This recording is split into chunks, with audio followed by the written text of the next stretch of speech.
নির্বাচনের বাকি আর মাত্র কয়েকদিন। নির্বাচনকে ঘিরে নানান প্রতিশ্রুতি দিচ্ছেন প্রার্থীরা।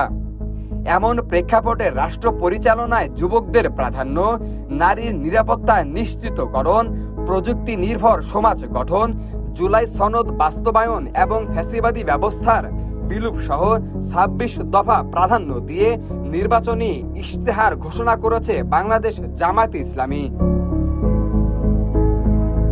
বুধবার রাজধানীর একটি ৫ তারকা হোটেলে এই ইশতেহার ঘোষণা করে দলটি। পাঞ্জাবের জগতে একটি বিশ্বস্ত নাম, শাবাব এথনিক ওয়্যার।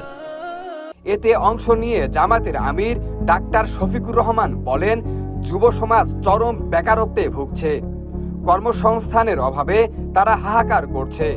এ সময় যুবকদের দক্ষ করে গড়ে তোলার আশ্বাসও দেন জামায়াত আমির। এ সময় তিনি ইতিহাসের ধারাবাহিকতা তুলে ধরে জামায়াত আমির বলেন, ১৯৪৭ সালের স্বাধীনতা ছাড়া ১৯৭১-এর মানচিত্র পাওয়া সম্ভব হতো না, আর ২০২৪ সালের পরিবর্তন ছাড়া দেশ সংস্কারের সুযোগও আসতো না।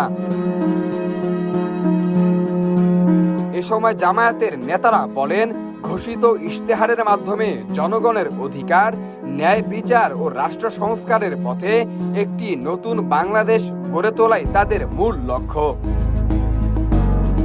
Raju Hasan, H news, Dhaka.